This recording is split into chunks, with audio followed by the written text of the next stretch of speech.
Жүрөгүздүн эң эле төрүнөн чыккан салаваттар жана саламдар болсун.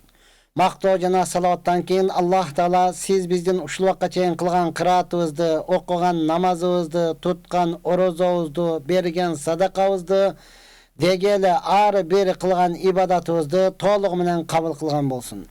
Ошонун негизинде пендечилик кылып, инсандык кылып, билип билбей кылган күнөөлөрүбүздү, чоң кылган жана кичине кылган күнөөлөрүбүздү, ачыктан ачык кылган, ошондой эле жашыруун кылган күнөөлөрүбүздүн бардыгыны Аллах Таала түп тамыр менен кечирген болсун.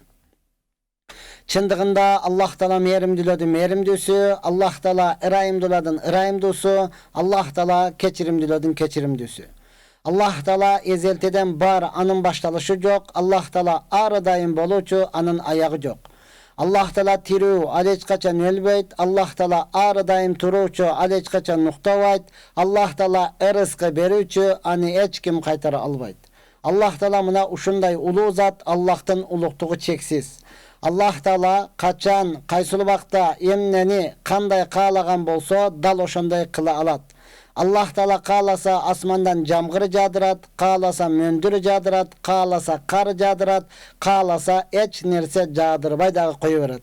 Ал ушундай кудуреттүү зат. Ушундай улуу болгон Алла сиз менен бизди жок жерден жаратты, кычырган күч берди, акыл эс берди, өңү түс берди. Жана ушунчалык сулуулук берди. Ошондой эле эки дүйнөдө бактылуу болсун деп дин берди.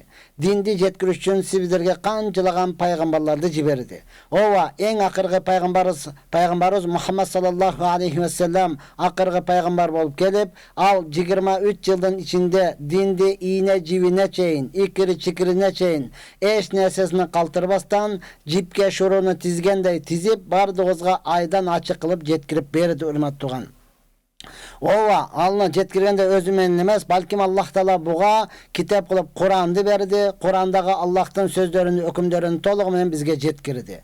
Бүгүн мына ушул Курандагы эң узун аят туурасында, деги эле азыркы элибизде көйгөй, элибизде кыйнап аткан карыз алуу жана карыз берүү туурасында сөз кылмакчыбыз. Андыктан урматтуу радио угуучулар, сиздер биз менен бирге болуңуздар бир саат бою. Ооба, урматтууган, биз Насихат радиосунда 90 жана 9 жиштигиндабыз, түз эфирдебиз. Адаттагы эле биздин телефон, WhatsApp номерибиз иштеп жатат. 0705 96 94 41. 0705 96 94 41 номерибиз иштеп атат. Кызыктырган номериңиз болот, суроолоруңуз боло турган болсо, ошол номерге жазып жиберсеңиз, албетте жооп бергенге даярбыз. Эми урматтууган, бүгүнкү күнү эки адамдын бирөөсү эле карызын төлөй албай жаткан, же болбосо эки адамдын бирөөсү карызын ала албай жаткан. Кантсем болот, кандай кылсам болот деген көйгөйлөр жок эмес арабызда. Ооба, карызды алып туруп, кудурети жетсе дагы төлөбөй жүргөндөр андан көп. Карызды алып төлөй албай, карызга белчесинен баткан, деги эле качып кеткен мындан көп, урматтууган. Я Алла, неге мынчалык деңгээлге түшүп калдык? Анткени биз чынын айтканда өзүбүздүн динден ушунчалык алыстадыкпы? Же деги эле динге көңүл бурбай калдыкпы? Айтор, мына ушундай гафилет заманда, мына ушундай жоопкерчиликсиз дооруду сүрүп аткан учурубуз. Ошондуктан бир аз болсо дагы ушунан маалымат берүүнү туура көрдүк, урматтууган, карыздан кутулуу же карыз алуу берүүнүн жолдору туурасында. Ооба, жарым саат, бир сааттын ичинде бул нерсени биз толугу менен силерге айтып түшүндүрө албайбыз. Толугу менен биздин убакытыбыз буга жетпейт, урматтууган. Караңыз, Куран 114 сүрө болсо, Куранда ошонун эң узун сүрөсү бул Бакара сүрөсү. Эми мына ушул эң узун сүрө, бул 2,5 пара. 25 барак деген сөз, 50 бет. Эң узун сүрө мына ушул. Мындан узун сүрө жок. Эми карасаңыз, ушул эң эле узун сүрөдө эң эле узун аят бар. Эң эле узун аят. Ал эмне туурасында деп ойлойсуз? Намаз эң зарыл. Ла илаха илlallah келманы айткандан кийин эле намаз окушка Аллах Таала өкүм берген. Ушул намаз туурасындабы? Жок. Намаз туурасында Аллах Субхана Таала кыска нускада акимуссала, намазды тургузгула деп эле айтып койгон, урматтууган. Анда орозо экен. Жок, орозо туурасында Аллах Субхана Таала атимуссиям, орозоңорду толтургула деп айтып койгон. Хажы туурасында да кыска нускада. Башка дин менети туурасында деле кыска айткан, урматтууган. Бирок эң негизи ушунчалык узун аят eng uzun ayat. Kur'anda mından da ötken uzun ayat yok. Uşul qarız aluu jana qarız berүү tuurasında Allah Taala uşunu aytkan. Ova al uzun ayat urmаты tuğan, anda negizge bizge керектүү жерini айта турган болсок, ал жерде Аллах Таала айтат: "Эгерде силер бирөөдөн карыз алганы жатсаңар, же карыз бергени жатсаңар." Ова инсан экенбиз, бардык абалда бирдей жүрө албайбыз. İnsan, urmat tuğan, insan менен insanın ortasındагы мамиле бар, insan менен Allah'ın ortasındагы мамиле бар. İnsan ekensin urmat tuğan, kede bolot, kede jok. Atalarыбыз aytkan, kede jigit jö жүрөt, kede jigit tö minet. Tö minген учурда ова бирөөгө бергенге туура келет. Jö жүргөн учурда бирөөдөн алганга туура келет. Ова шариятыбызда бар урмат туган, пайгамбар саллаллаху алейхи ва саллям өзү деле карыз алат эле. Эгерде мен ишенбейм деп турган болсо, сен кайра төлөбөй коесуң деп эбирелер ошон деп турган болсо жөөттөр. Анда пайгамбар залогко өзүнүн сотуну коюп дагы алган алды деген хадистер жок эмес, бар урмат туган. Эми ушунда эгер карыз ала турган болсоңуз, бере турган болсоңуз, анда Аллах Субхана Таала Куранда ошол Бакара сүрөсүндө эң эле узун болгон аятты айтып атат: "Силер эки жазуучуну, деги эки күбөнү, эки жазып кое турган адамды, азыркы тил менен айтканда нотариус деп коебуз го, документальный болсун. Эки адамды алып келсин, жаза турган адамды. Себеби бирөөсү качып кете турган болсо, экинчиси, бирөөсү унутуп кала турган болсо, экинчиси эскертип бере турган кылып, алар карды канча алдыңыз, канча бердиңиз, кайсыл айда, кайсыл күнү берип атасыз. Эми төлөй турган адам кайсы күнү төлөш керек? Толук мына ушуга чейин жазсын деген урматтуу туган. Жазсын. Бүгүнкү күнү чынында эле биз буга көңүл бурбай калдык. Мына ошондуктан карызды бердиң. Ова bizde ушунчалык сөзгө калдык, берерде колуң менен бересиң, аларда бутуң менен аласың деген макалды дагы чыгарып калдык урматтуу туган. Эмне үчүн? Ова ушул аяттан алыс болгондугу үчүн, дегеле динге көңүл бурбагандыгыбыз үчүн, ушундай гафилетте кайдыгер мамиле болгондугубуз үчүн дал мына ушундай. Ова урматтуу турган, жазбасаң деле болот, күнөөкөр болбойсуң урматтуу турган. Жаздырбай эле берип, жаздырбай эле алсаңыз болот, качанда ишеничтүү болсо. Бүгүнкү күнү бизден эң ишенген адамыбыз мына ошентип алып, мына ошентип качып кетип атпайбы? Бергенден кийин алчуну алып, анан төлөбөй коюп атпайбы? Мына ошон үчүн сиз кайгыга батып калып атабыз. Кээде макул өзү алып бербей жүргөн болсо дагы түшүнөсүң. Кээ бир ортомчу болгон адамдарыбыз бар. Ортодо эле жөн эле бирөөнү тааныткен, экинчиге алып берип койгон, ал качып кетти. Ортодо эле ушунчалык түйшөккө баткан адамдар дагы жок эмес. Мына ошондуктан урматтуу туугандар, мунун эң негизги шарияттагы жолуну Аллах Таала Кур'ан-ы Каримде өзү ачык айтып койгон. Ачык айткан, мына ошол аятты карап, же болбосо устаздардан сурап, ошону үйрөнүп ала турган болсоңуз, келечекте дагы Алла өмүр берген болсо көп жашайсыз. Башыңыздан көп иштерди өткөрөсүз. Ошого сиз кайра эле Куранга, хадиске кайрылыңыз урматтууган, кийин талап кылышыңыз дагы оңой болот. Карызды алышыңыз дагы, дегеле беришиңиз дагы мына ушундай оңой болот. Ова пайгамбар саллаллаху алейхи ва саллям эң негизгисин айткан, кимде ким бирөөдөн карыз алып аткан учурда, толук чын жүрөктөн мына ушуну төлөймүн деген төлөй турган ниети бар боло турган болсо, Аллах Таалага сөзсүз жардам берет, ал төлөй турматтууган. Эгерде төлөбөй турган ниет менен ала турган болсо, ал эч качан төлөбөйт. Ова бул карыз алды деп эсептелмейт, балкин гасип деп коет, каракчылык кылды. Ушундай зордук менен тартып алды деген дагы күнөөсү болот. Карыздан эч качан кутулбайт, бербей жүргөндүгү менен урматтууган, пайгамбар саллаллаху алейхи ва салламдын эң корккону дал мына ушул карыз болгон. Дал мына ошол карыз болгон. Эртең менен алдыбы, кечке калтырбаштын аракетин кылган. Кечке алды урматтууган, таң атканга чейин берүүнүн аракетин кылган. Мына ушунчалык карыздан корккон. Бүгүнкү күнү бардыгыбыз атыбыз эле мусулман болуп калды, бирок карыз деген нерсени такыр ойлонбостон, карыз деген нерсени төлөп коюудан шашпастан, балким коркпостон, каалаган жерден каалагандай сөздөрдү айтып, эптеп алып, кетүүнүн аракетин кылып калдык. Менен кеткече эгесине жеткече деген сөзүбүз бар эле аксакалдарда. Эптеп жанынан кетип калып, эптеп ошондон алып калууга гана аракетин кылып калдык. Жок урматтуу тууган, бул нерсе сизди эч качан ийгиликке жеткирбейт. Ova siz karız alıp kaçıp kettiniz. Karızını alabay төлebey жүрөs. Mına kalasaң pişirip je kolundan hiç nesi kelbet dep alacağınızda төлey turgan niyetiniz жоқ bu urmat tugan. Muну insan oşol algan karızdın iyesi özü keçirmeyince Allah Taala hiç kaçan keçirmeydi. Emi ova muna oşontan karız muhtaçsız alsanız bolaveret, berip tursanız dagı bolaveret. Bирок urmat tutugan en negizgisi oşonu tölep koyu maksatında erterek töleyin dep.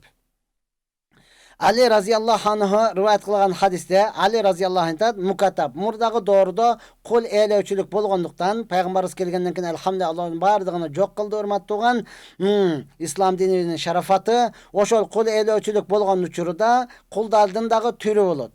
Mukatab dep koya turmat tugan buga kojoyun aytkan kuluna sen maga bir yılın içinde 10.000 dollar alıp gelip bersen men seni azat kılam degen. Bunun maksatı anı körök işletip körök payda tavıp kalı. Muna oşontan ne kılgan 10.000 alıp gelsen, meni 100.000 alıp gelsen, anda men seni azat kılam degen. Alemi mudabbar dep koya turmat tugan, kebir kojoyundar kulun aytkan, men ölgönden keyin sen azatsın degen. Bulardı mudabbar dep koyat. Albatta kulle bolgan men mukatab degeni muna uşunday жазып koygon. Ne dep yazılgan? Sen bir yılın içinde, je 2 yılın içinde uşuncha akçаны alıp gelsen, men seni azat kılam degen. Bul kul adam için kanday sүйүнүч. Erterek iştep oşonu төлep koya turgan bolsa, anda bul azat bolat, kalgan iştegендери özüne kalat. Muna oşonday mukatablardan birisi Ali raziyallahu anhu'a kelip turup aytıp otat. Men oşol mukatab жазып koygonuma bir yılın içinde 10.000 dolar dediler, төлep akırga keldi. Akırga ay, je olsam akırga 1000 dolar, akırı az kalganda төлey albay kaldım. Oşontan maga jardan beriңiz degende Peygamberimiz sallallahu aleyhi ve sellem aytıp atat. Munda en negizgi söz karızdan kutuluu, özü azat boluşluk. Biröөгө karız degen söz hakikatta mına ошол чынында эле өкүмүң кулдук болбосо деле мына ошого көз каранды болуп каласың, мына ошол кулдан дагы бетер болуп каласың урматтуу туган. Мына ошондуктан эмне кылып атат? Ал Али разияллаху анхудан жардам сураганда Али разияллаху анху айтып атат: "Мен сага Peygamberimiz sallallahu aleyhi ve sellem'den üyrengen kelimelerimdi, üretken duamdı, üyrengen sözlerimdi, sağa üreteyim bu. Eğer de sen oşol dualardı, oşol kelimelerdi, oşol zikirlerdi kılıp dura turgan bolsan, anda sende toğdoy bolgan karzın bolsa dağı söz andan kutulasın, Allah Taala sağa jardan beret dedi. Degen uçurda mukatab kul hakikatta sүйündü. Ova maga oşonu aytıp beriңiz degende Ali raziyallahu anhu Peygamberimizden üyrengen mına oşul duasını aytıp berip atat. Allahumma kfini bi halalika an haramik ve aghnini bi fazlika amman sivak. Urmatu karızga batıp kalgandar. Urmatu karızdan kutulayın dep hareket kılıp atkandar. Mına uşul duanı jattap alыңыз, uşunu көп окуй турган болсоңуз, айтып атат, senin karzın toğdoy köp bolsa dagı Allah hasonuna sözsüz kutkарат. Allahümme kfini bi halalike an haramik ve aghnini bi fazlike amman sivak. Kırgızçasını ayta turgan bolsok, Allah'ım maga adal menen жетиштүү болgun. Aramga karaganda adal menen maga жетиштүү bolgun. Meni başkalarga köz karandı kılbastan özüңdün ayköldүүлүгүң menen bay kılıp koygun. Özüңdün ayköldүүлүгүң menen başkalardan köz karandısız kılıp koygun dep dua kılıverseniz, kayra suray berseniz, albatta sizdin karzыңыз toğdoy köp bolsa dagı Allah Taala kutkarat. Ova bul nesini aytuda tolluk işenim boluş gerek urmatu tuğan, tolluk işenim menen kılsanız andan keyin bolobu bolboybu, 1 ay aytıp köröйүн, 2 ayda aytıp köröйүн, 3 ay ayttım bolbodugo dep siz күнүңүздү чектеп ала турган болсоңуз, жок урматтуу туган. Allah ушунчалык сабырдуу зат. Allah Taala çındığında sizdi sınayt, kançalık dengelde ayta alat. Atölülük 10 günde kutup kede toğmusunuz anda. Maşallah al üçün oşonçalık dengelde imanınız boluş gerek. Oşonçalık dengelde işeniminiz boluş gerek, işenim boluş gerek. Çın ihlas menen, çın işenim menen, çın jürökten okuy turgan bolsoňuz, hakikatta siz karızınızdan kutulasız. Ova bul menenle İslam dini uşunçalık kenen, İslam dini uşunçalık jengil urmat tuğan, İslam dininde bardık aytılgan uşul dua menenle çektelip kalgan emes. Ar bir sahavagan özüne bolgon okuyalardı. Ar bir sahavaga diyorsan başka ar kanday dualarda aytkan. Abi Sa'id Hudri raziyallahu anhu aytat. Peygamber sallallahu aleyhi ve sellem gündördün bir gününde meçitke kirdile, Qoqistanlı meçitke kirse ansarilerden bolgan bir sahava, Abu Umama deb atılgan bir sahava meçitte olturgan eken. Peygamber sallallahu aleyhi ve sellem ağa kayırıldı. Abu Umama, namazdın vakıtı bolele egele. Abu Umama, mağa ne oldu? Namazdın vakıtı bolele egele, men seni meçitten körüp atam. Çının dele urmattuğan namazın vakti bolelek meçte hiç kim yok da, hiç kim bolbuydu. Emi onça bolup kalışı mümkün. Kudum ile mına uşundayla Peygamberimizdagi bir gana uşul Abu Umama'nı meçitten körüp kaldı. Biroq namazın vakti bolelek, vaktini alı köp vakit bar ele. Namazın vakti kirişine, kaysırlı namaz bolbasan, anın vakti kirişine köp vakit bar ele. Abu Umama meçitte oturganını körüp kaltırıp Peygamber sallam suradılar. Abu Umama cevap verdi. Allah'ın elçisi meni uşunçalık kaygı basıp kaldı. Jana karız meni ne kıladat küyütke salıp koydu. Karız kaygı küyüt urmat otugan. Kündele telefon çalıda uyuna kelile berbeysin be men dagı antotam müntotam bol taap ber kayaktan taap beresin devlet telefon çalıda eşin aldan ketmem kayaktan da öte kaygı nerse urmat otugan. Allah saktasın. Allah saktasın. Öte kaygı nerse. Muna oşonday gam küyüt meni basıp kaldı. Oşondan meçitke kelip olturamın. Degende Peygamber sallallahu aleyhi ve sellem aytutat. Men sana uşunday bir sözdördi, uşunday bir duanı, uşunday bir kelimeni yürütüm. Kaçan sen al kelimelerdi ayta turgan bolsoň, Allah Taala senin uşul kaygыңды ketiret, karzыңды tölөгөнгө Allah özü jarıdan beret, karzыңdagy tölönet dedi. Degen uçulda Abu Umama raziyallahu anhu aytat, "Ova ey Allah'ın elçisi, maga oşolodu aytыңыз, oşolodu maga üýrötüňiz." Degen uçulda Peygamber sallallahu aleyhi ve sellem aytdı. Kaçan da sen kul iza asbahta ve iza amsayta. Kaçan da sen tаңda atıra turgan bolsoň, maşallah ölböy tursan, jana keçte kirgize turgan bolsoň, anda mınday dep aytkan. Allahumma inni a'udhu bika minal hammi wal hazani ve a'udhu bika minal ajzi vel kasali ve a'udhu bika minal jubni vel bukhli. Ve a'udhu bika min galabati dayni ve qahri rical. Uşu sözde ayta turgan bolsoň, senin gam küýgüň ketet, sen karzыңdan dagı kutulasың dedi urmat tugan. Albatta kaçan muну erte menen keçinde aytıla turgan dua eken, taң atkanda, kun batkanda degen söz. Erte menen keçinde aytıla turgan. Ova dagın okuyum urmat tugan. Allahumma inni a'udhu bika minal hammi vel hazani ve a'udhu bika minal ajzi vel kasal ve a'udhu bika minal jubni vel bukhli ve a'udhu bika min galabati dayni ve qahr rical. Kırgızçasını aytsanız dağı bolot, ova Arapçasına tiliniz kelbese bular dua urama tutugan, bu Kur'an ayatları emes. Oşondan kırgızçalı dua kılsanız dağı bolot. Ey Allah'ım, men senden gam küyütten saktaşыңды surayımın. Gam küyüt kaygıdan saktaşыңды surayımın. Ya Allah'ım, men senin atın menen oşol alsızlıktan jana oorudan saktaşыңды surayımın. Saktanamın oşon neseden. Ey Allah'ım, men senin atın menen korkoktuktan, jana saraňdyktan, saraň, bakıldan bağı kögörbetik koyduk. Muna uşunday bakıldıktan saktanyş dileýmin. Ey Allah'ım, men senin atyň menen oşol karızga batıp kaludan, jana kişilerden aslında diyorsam korudugunda kaludan saktanyş dileýmin dep dua kılgın dedi urmat tugan. Muna uşunu kıla turgan bolsaňyz, albatta karızыңdan kutulasız. Albatta Allah subhanahu taala gam küýütüňizi dagı, kaygıňyzy dagı ketiret dedi. Muna oşol nerselerde urmat tugan жазып alıp bolsa dagı bardygı jattap, söz üýrenip okuşubuz gerek. Ova bugün karzıňyz jok, erteň batıp kalyşyňyz mümkün. İnsaniýat bul urmat tugan birdeý kalypda tura albaýbız. Muna oşonduktan biz karzlarga batıp kaldık, karzdan kıynalıp kettik, üy ala albay jatabız, kvartirada жүрüp kettik. Ans dele tiyaktan tuğandar kelip kalıp bizi kvartiradan çıgıvaraverdi, kvartiradan töle albay atam dep kıynalgan, kaygırgan bir tuğandarız toltura. Muna oşolarga urmat tugan biz bizden biraz bolsa dagı kengeş, biraz bolsa dagı bizden jardam, degele karız ala turgan, bere turgandarga dagı kengeş, siz berip atkan учурда jazdırыңыз.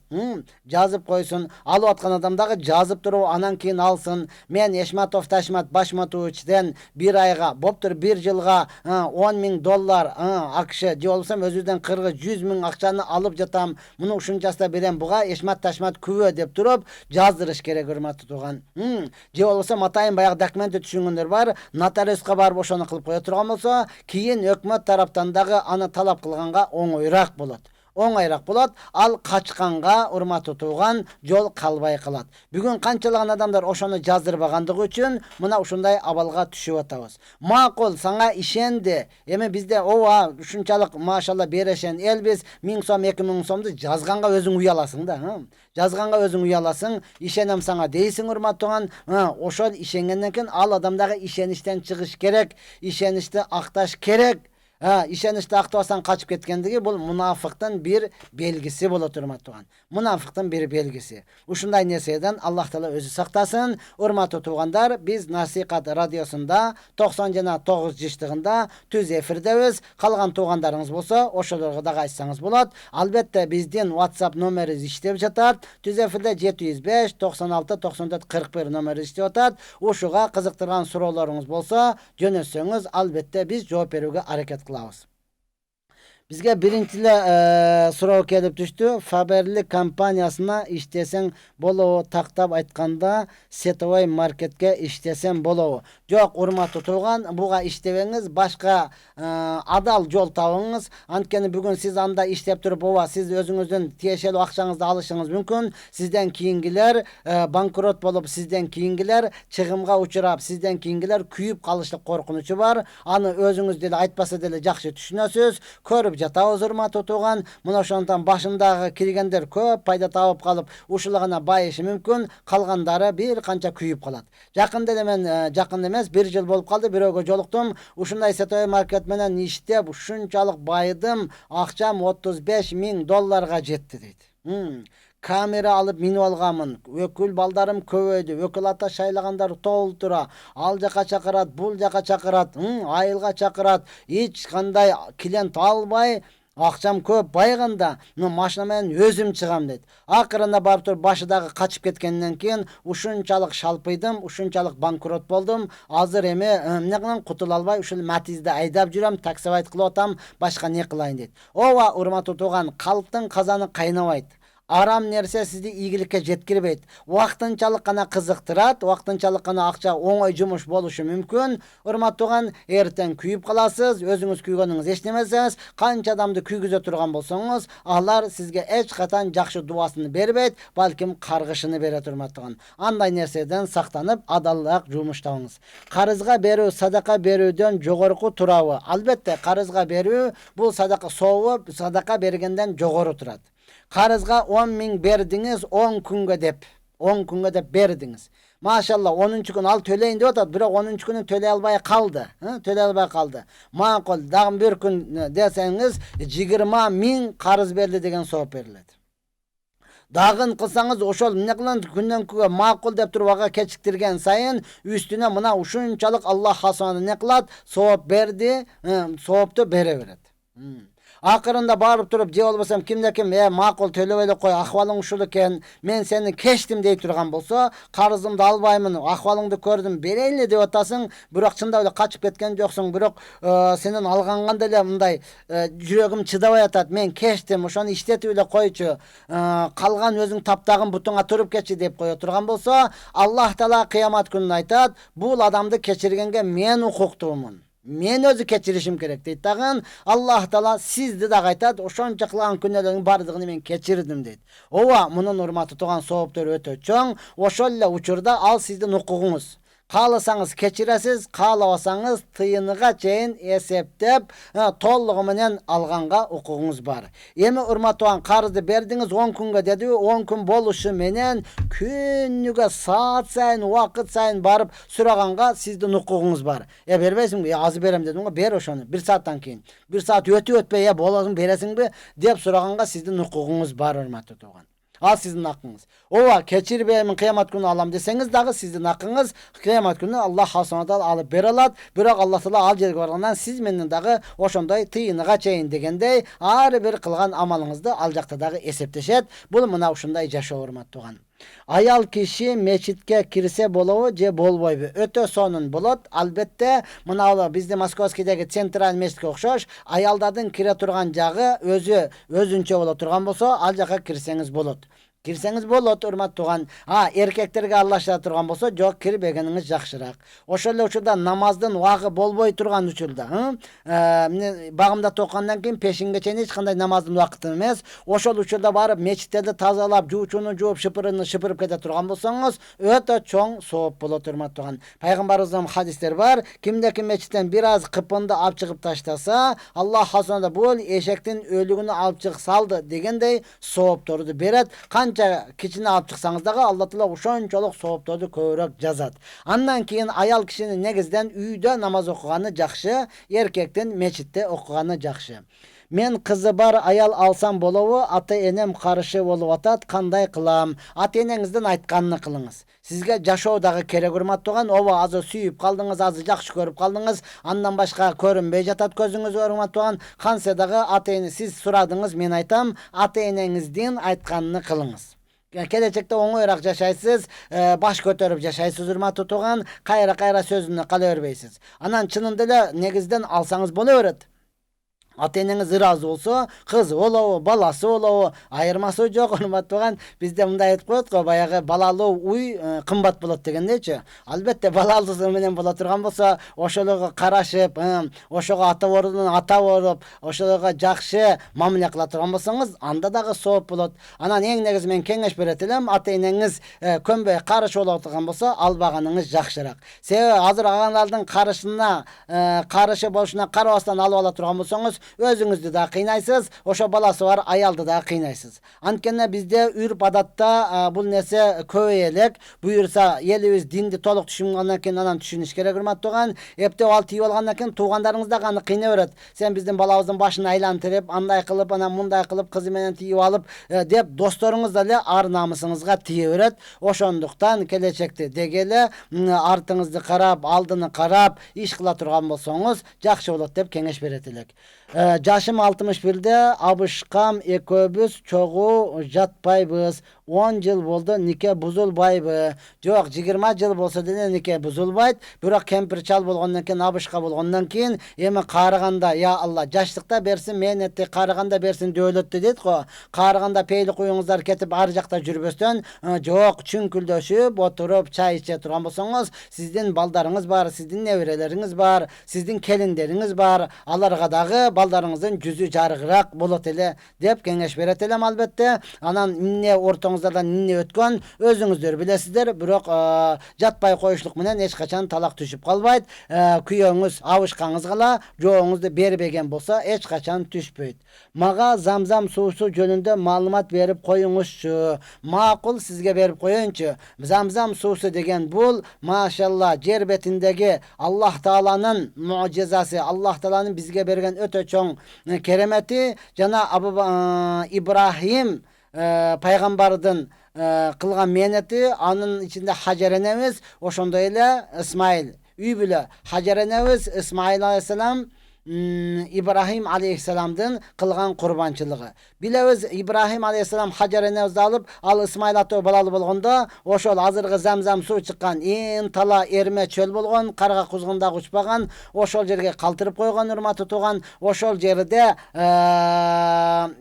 İsmail aleyhisselam jaş nariste urmatgan Hacer enemiz emizet, emçekte süt kalbagandan keyin al jerden hiç kim ötkön çöl bolgon, oşol jerde iylap jerdi tepkende oşonun butundan çıgalgan zamzam su. Bu zamzam su urmatı tuğan Peygamberimiz aytkan az-zamzamu lima şuribalah, zamzam susu emne maksatda içe turgan bolsoň oşol maksatyňa jetkiret degen. Orup atkanda içseňiz şifa bolot.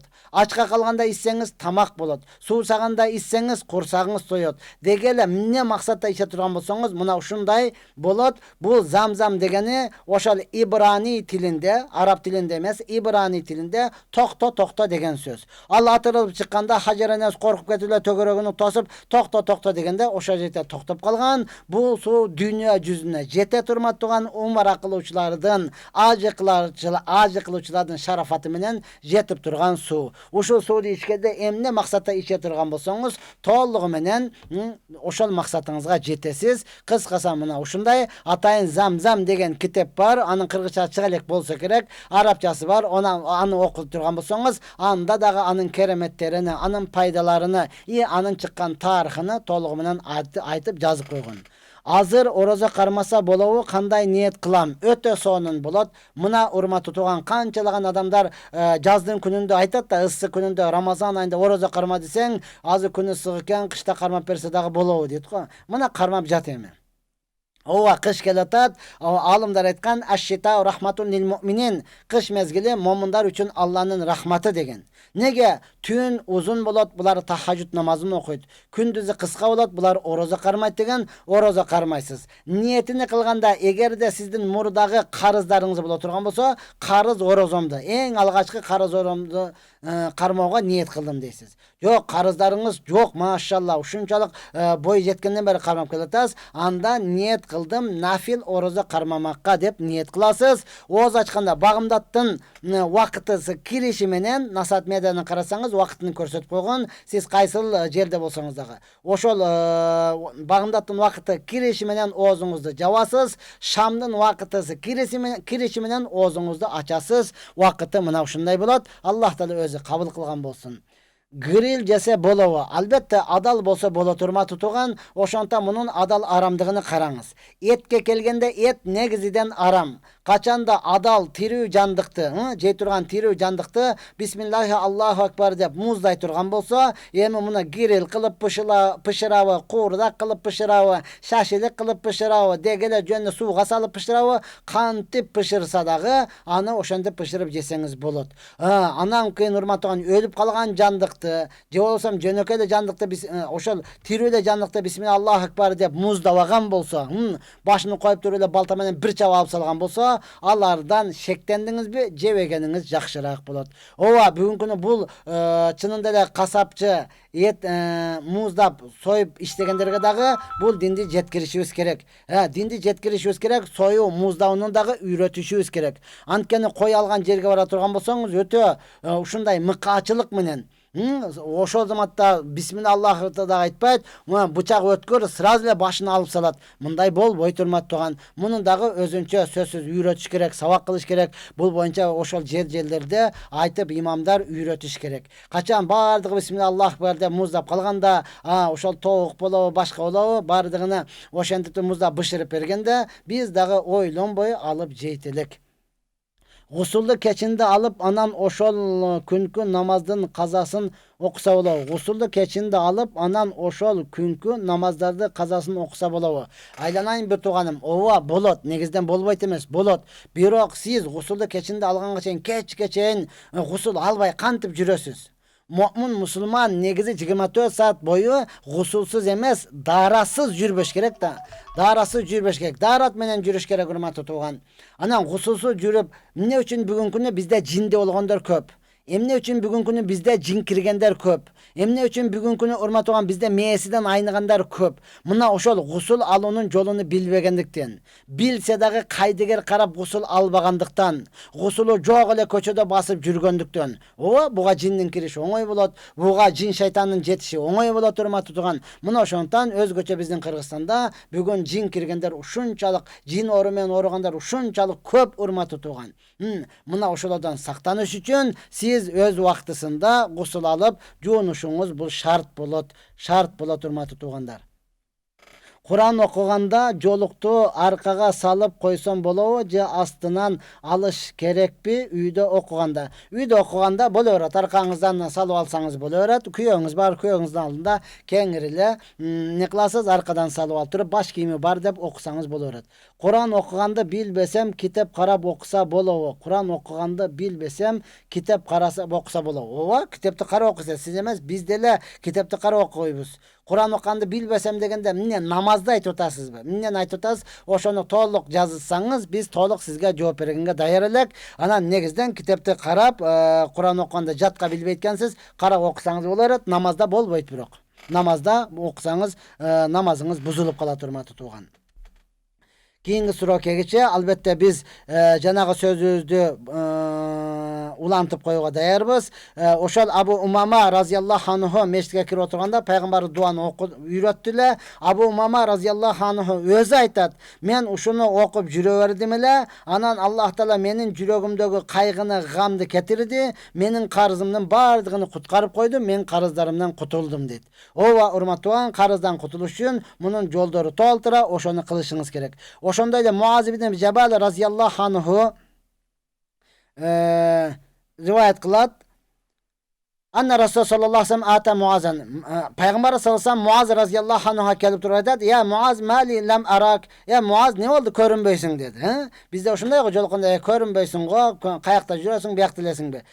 Peygamber Muaz ibn Cebel raziyallahu anhu'a kelip aytdı da, Muaz ne oldu körünbeysin? Degende Allah aytdı, Allah'ın elçisi men Yahudi'ge uşunday bir altından karızım bar ele, oşoğa çıkıp oşonu töle albay, oşol meni karmap kaldı, oşonu töleştün töle albay jüröm, oşonu töleyin dep, iştep köpten beri ne kılatam sizge joluk albay jüröm. Degende Peygamber sallallahu aleyhi ve sellem aytdı, Muaz men sana uşunday bir duanı үйröteyin, eger de sen oşonu үйrönüp oşonu okuyturgan bolsaң, eger de senin karızın yamandağı toğuçoluktağı, yamanda toğu da aytırken, oşol toğuçoluk çoğ bolsa dağı Allah Teala sözsüz karızlarından kutultat. Dep durup Allah Teala Kur'andağı bul ayatı okudu. Kulillahumma malikel mulki tu'tul mulke men teşa. Albatta Allah Teala bardık padişaladın padişası, Allah Teala mülüktü padişalıkta kimge kalasa oşoğa beret, kimden kalasa Allah Teala alıp koyat. Allah Subhanahu Teala kimge kalasa körök beret, kimge kalasa az beret. Mına uşul ayatları okup jüre turgan bolsaң, Allah Teala senin karızından kutulat deydi. Albatta urmatlı tuğan bizdin karızdan kutulatgan kurallarımız dağı var. Dualarımız dağı var, ayatlarımız dağı var. En negizgisi emi sizde oşol karıdan kutulam degen niyet gana jetişpeytat, oşol niyet yok bolup atat urmatlı tuğan. Emi karız degende algan karızınız adaldan bolsa, uşul ayatlarda, uşul dualarda okusanız kutulasız. Aramdan bolsa yok, Kur'an'da başından ayak jattap alsanız dağı kutulbaysız. Anı dağı basa belgili öte özürmat tuğan. Maryam degende atı koysan bolovu. Albatta Maryam enemiz İsa ibn Maryam, İsa aleyhisselam'dan enesi, uşunçalık taza, uşunçalık pakiza ayal bolgan. Allah hasonda bul ayaldı özü tandap algan, urmat tutugan. Mına oşon atты koysanız öte jakşı bolat, jakşı. Kıvas isse bolavu şariatta. Kıvastın urmat tuğan emneden jasaldı, oşonusunu karaşınız gerek. Albatta nandan jasalgаны var, anı isseniz bolat. Anan dandan jasalıp turup, budaydan jasalıp turup, al vino katarında olup kalgan bolsa, degele içimdik katarı, susunduk emes, içimdik katarına ötüp kalgan bolsa, anda içkenge bol boyt. Oşontan anı içkende dağı jasalgan nersesini karap turup, anın safatı kançalık dengelde, oşonusuna karap turup, anan isseniz jakşırak bola turmat tuğan. Ya Rabbi, mına uşunday karızdan kutuluş üçün urmat tuğan, sözsüz ne kılışınız gerek, mına uşul aytılgan ayatları da, duaları da okuşunuz gerek, anan sizden karızınız adaldan boluş gerek. Adaldan degen söz, prosent alıp, anı töle albay batıp kalıp, bir banktan alıp, on töle albay ikinci banka varıp, andan alıp bul bankты jaup, oyağını töle albay andan 5 beter batıp kalgan bolsoңuz, bul ayatları da emes, dualadı, alamdağı barlık neseni top kelip okusanız dağı, andan kutula albaysız. Oşonduktan aramdan saktangan bolsoңuz, adaldan bolsa urmatı tuğan, Allah Subhanahu Teala sözsüz jardan beret. Siz kreditni alıştan aldın, oylonunuz al aram nerse, eger azır alıp kreditiniz bar bolgan bolsa, anı erterek jaup koyuştun hareketini kılыңыз. Ova biröw çalat, men uşunçalık karızga batıp kalındım, jardan berin tanışlarınız köp. Adam kete men tanışım ele köp bolgan, men anın özünün oşonçalık jumuşu var, anın özünde de işi var, anın özünde de tuğandары var. Ova Ova kebir bereşender var urmattuğan, al sizdin karızыңızı bütünday jabıp koya albayt da hiç kandayçı. Anan oşonday bolsa da men karızdan akırı biröden suradan emne olup karız boldunuz desem, uşunday koşunalardan dostlardan alıp oturup kreditiniz yok bu. Bar ki içine deyit, ki içine. Oşol ki içine dep körüngönü menen urmattuğan, oşonun kesepetinden çoğun karızga batıp kalganыңızı bilbey kalas. Andıktan urmattu meni musulman bir tuğandarım, aram nerseden alыс bolunuz. Gusul daratı toluk aytıp beriңiz. Urmattu tuğan, gusul darat. Ya Allah. Gusul kaçan vacip bolat? Erkek menen ayal şariat meselesinde barganda. Je bolbosam boydoksuz, uktadınız, tüşürködüңüz. Peygamber sallallahu aleyhi ve sellem dostları menen olturgan uçurda bir ayal kelip peygamberimizge ayat menen kayrıldı. Ya Resulullah, naam, innallaha la yastahyi minel hakka. Allah Teala hakikatten uyalbayt degen ayat var. Oşonun kayrıldı. Kayrılgan uçurda ova sahabalardagı peygamberimiz erkekler bardığı dayar boldu. Bul ayal uyattu nerse turasında surayt eken depçi. Bardığı dayar bolganda ayal kişi suradı. Ey Allah'ın elçisi, ayal kişi tünde jatıp düşürkösü, anda gusul alawa dediler. Peygamber dedi, ova su çıkanını körgөн bolsa, suyu körgön bolsa anda gusul alat dedi. Dal mına uşunday şariat işige bargan bolsa degele, oşol bel suusundugu çıkkan bolsa erkekten bayaldan ayırması jok urmattuğan. Mına oşonda gusul alıştık adamga vacip bulut. Gusul alganda urmattuğan eң negizgi taharat alganda oğuzunuzdan su, daharatxanadan istinjadan baştaysız. Sol kolu menen, sol kolun içi menen. Ova kun suup kaldı urmattu tuğan. Albatta ne kılasız? Zara çıkan uçun ile. Zang çıkanın oşol jerinille ne kılasız? Juvasızdagın kayrazı bulmagı var. Oşol men kurgaktap koyasız. Andan çıkandan keyin ne kılasız? Oğuzunuzga su alıp turup, oğuzunuzu 3 jolu, murdunuzu 3 jolu kadimkidey taharatты alıp turup, anan bütünday deneňizdi bir katar juvup bardyk deneňizge iğnenin közünçölük kuruk jeri kalbaş gerek. Oşonu juvuna turgan bolsoňuz, demek gusulunuz bar dep eseptelinет. Muna oşonduktan urmat tuğandar, bul gusulga bekemrek bol. Birinci balam can bolot, ikinci balam alim, düşündürmösün aytıp koya alasız mı? Can bolot Kırgızdın latı hurmat tutugan, ikincisi alim degen bilüçi degen söz. Negizden buga Abdul Alim dep koysa jakşırak bolot. Bul sıfat at, Allah'a gana taandık, alim Allah gana bilüçi. Siz aytkan nerseni, aytpagan nerseni, жазган nerseni, жазбаган nerseni, kaysı jada oturas, kaysı jada turas, neni oylandas, bardığını bilüçi bul Allah. Oşontan buga negizden Abdul Alim dep koysanız jakşırak bolat. Ava bilüçünün pendesi degen söz bolat. Menin baldarım çet jakta jürüşöt. Oşol baldarıma bataňyzdy berip koýuňuşy rahmat. Allah subhanahu taala esen aman elibizge, jerizge, mamleketibizge kayradan gelişini Allah taala nasip kılsın. Oşol jerde adal emgek menen adal ırysky taýyp, adal işleşini Allah subhanahu taala nasip kılgan bolsun. Ya Rabbi, muna oşonday urmatly meni musulman bir tuğandarım, eme karaňyz, ova karız bul urmatly tuğan öte insanga kaygını, gamdı, küyüttü alıp kele turgan nerse, karız insandı köz karandı kılıp turup ne kıla turgan, jok kılıp koya turgan nerse. Muna oşonday gam, küyüt kelgen uçurda Abu Bakr raziyallahu anhu aytat, Peygamberi sallallahu aleyhi ve sellem aytdı, oşol kaygıdan çıgaruçu kelime Allahumma rahmataka arju fela takilni ila nafsi turfata aynin ve aslih li şa'ni kullahu. Oşol duanı köp okup jüre turgan bolsak kaygıdan çıgıp alasın urmatly. Eng tez özgöre turgan bul insan. Kiçine jakşılık bolsa şanaňda bozu kulağına jetip kalışı mümkün. Oşolla uçuda bolboy kaldı desele kayralan nastrenası ölüp kaygıga düşüp, psihowat etip, anan ne uşunday or ahvalga düşüp kalışı mümkün. Muna oşondan eng tez özgöre turgan bul insan. İnsançalık tez özgöre turgan alamda eş nerse jok. Muna oşol gam kaygı kelgen uçuda kaygırıp oturuyor besden Allahumma rahmataka arju. Ey Allah'ım, men senin merimdülügün ümit kılamın. Fela takilni ila nafsi turfat ayn, köz açıp jumganga çeyin menin nafsimdi özüme tapşırıp koyboğun. Ve aslih li şa'ni kullahu, menin işlerinin bardığını özün oňdogun dep dua kılıp tursanız, albatta urmatly tuğan, biz köz açıp jumganga çeyin Allah Taala'dan muhtaç bolar. Allah Taala'ga muhtaçbız. Köz açıp jumganız ar bir Allah'a muhtaçız urmatan. Uşul manjalarybızdan kıymıldap turuşluğu bul periştelerden Allah Taala'nın buyruk жок менен гана кыймылдат. Алла Таала периштелерди алды дегиче колуңуз шалп этип түшүп калат, шал болуп каласыз. Көзүңүздү ачып жума албай каласыз, урматтуу тууган. Мына ошондуктан бардыгыбыз өзүбүздүн алсыз экендигибизди, күчсүз, муктаж экендигибизди билдирип, Аллах Тааладан дуа кылып турушубуз керек. Дагы айтам, Аллахумма рахматака аржу, фала такинни иля нафси турфат айнин ва аслихни ша'ни куллаху. Аллахым, мен сенин рахматыңды үмүт кыламын. Көз ачып жумганга чейин мен нафсимди өзүмө тапшырып койбогун, мен иштеримдин бардыгын өзүң оңдогун деп Аллах Таалага дуа кылып турсаңыз, албетте иштериңиз өзүдөн өзү жүрүшө берет, ишиңиз өзүдөн өзү оңоло берет, урматтуу тууган. Түшүмдө кыямат болуп, кыямат көп кирет. Бул эмнеден болушу мүмкүн? Сиз таза инсан болушуңуз мүмкүн, урматтуу тууган. Алла Таала сизди жакшы көрүшү мүмкүн. Ошондон сизге эскертип, кыямат кайың бар деп эскертип жаткандыгы, дагы бекемирээк болуңуз, ибадатка көбүрөөк бекемирээк болуп, Аллах не кылыңыз, ошол жака адамдарды чакырып, динге дагы чакырып, көбүрөөк дуа кылып, Аллах Таала менен көбүрөөк байланышып туруңуз, урматтуу тууган. Анткени бүгүн канчалаган ученыйлар, дүйнөлүк ученыйлар бул ааламдан жерден жок болуп кетишини билип атат. Бирок кыямат экендигини билбей жатат да.